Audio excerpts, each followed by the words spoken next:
Well, let's talk about your relationship, the other relationship with YouTube and with the social media Yeah. environment, I guess. How did that start? Because you obviously didn't shy away. It wasn't like bad.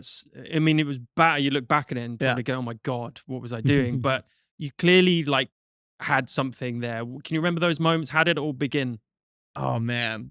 It's about I came from a very and like I feel like it would be awesome if more people took this approach, but it's harder now because of how like instant everything is with the algorithm and with but I came from a very privileged start with my creating career because it was genuinely just this was in 2012 when I first started. So there were no algorithms. Instagram had just started. Everything was chronological. Instagram didn't have videos. It was just YouTube and Facebook. And I made videos about what me and my friends were doing.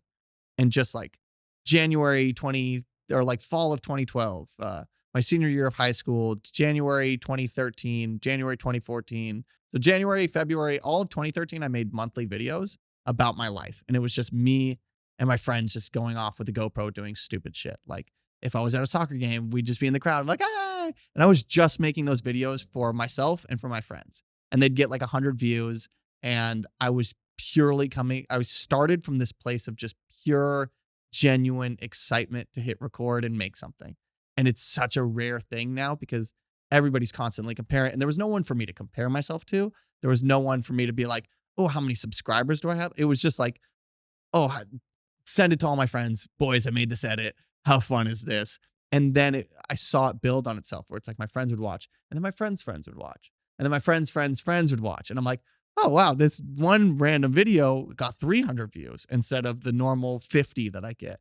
And then my sophomore year of high school, I got asked by a sorority of college. I got asked by a sorority to make a video, like a recruitment video. And this is in 2013. Now sororities, they have like full media company. In the Really, United States, it's a weird thing it's a that we whole do. brand. Yeah, college in the States is odd. But yeah, sororities, for those who don't know what a sorority is, it's just a group of just college girls that come together. And I made this video for like one of the most, attractive sororities.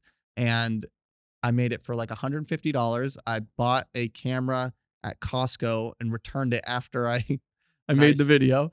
And I was like, hell yeah, $150. That's more than I make for a whole week of work in my job. And I made this video and it just blew up.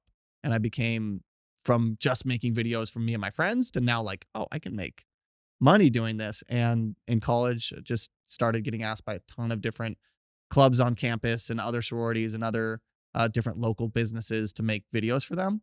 And I went to UC Davis in Sacramento in California, and that is not a creative arts school. It's not like USC or UCLA where they're known for their film programs. This is an agricultural science school. Nobody made, nobody did photography or videography, but it was a huge blessing in disguise because I dominated that market when I was a 19-year-old because since nobody went there for those majors, nobody did it.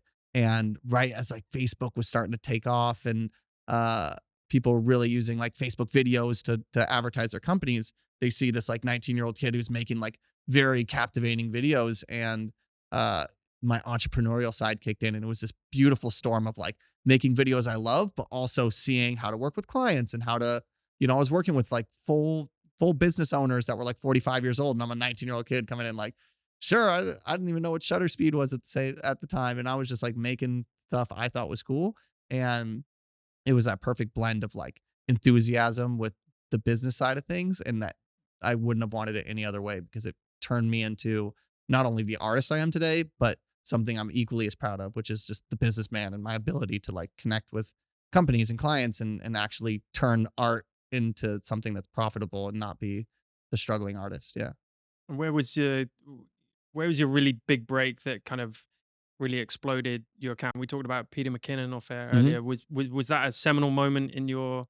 Yeah, I feel like I have a ton of different like Okay. checkpoints that I can look back to. My whole arc then was after college. I was like, well, I don't want to apply to any jobs. If I already paid off like three-fourths of my student loans just through making videos in college. I'm like, hold on, there's something here. Why would I apply to get a job when I can just try to make videos? And I'd only left the country once. I went to Mexico City when I was 16.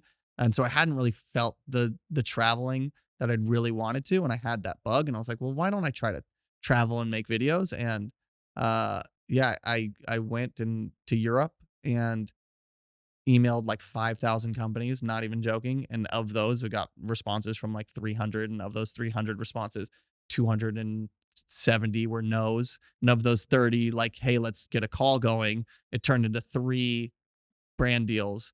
And then I was basically just like, there's something here. If you knock on enough doors, you can make money doing this.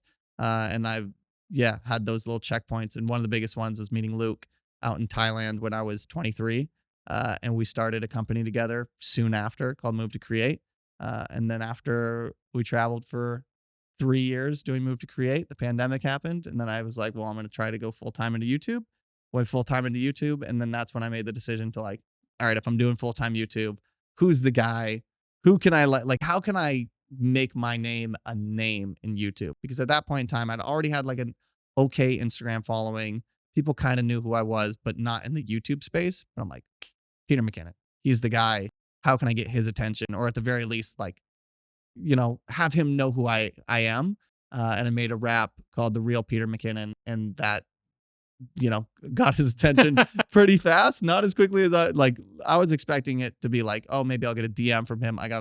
And within 2 hours of posting, he had sent me a message like, look out for a reaction video. I was like, what the fuck? And then 3 days later, he made a video, and my YouTube channel went from 50,000 subscribers to 85,000 subscribers. Wow. Yeah, I grew 35K in about a week.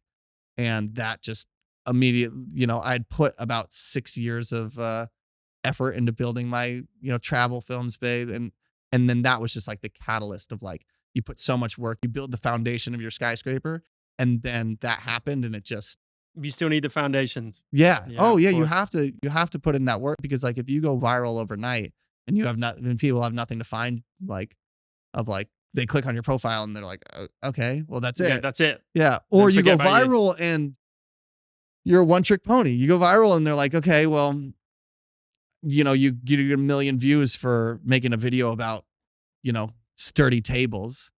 And then you make another video about your passion, which is cups. And then nobody wants to watch the cups. They're like, give me more of those table videos. I'm here for the fucking table video. And then you just become the table guy because that's what people want. And so, You got very excited about tables then. I yeah, like I mean, it. tables stoke me out, man. You know, it's a good table. You got this whole place. It's a great aesthetic for Yeah, your cool. brand. Well, Yeah. thanks. Thanks very much. Yeah.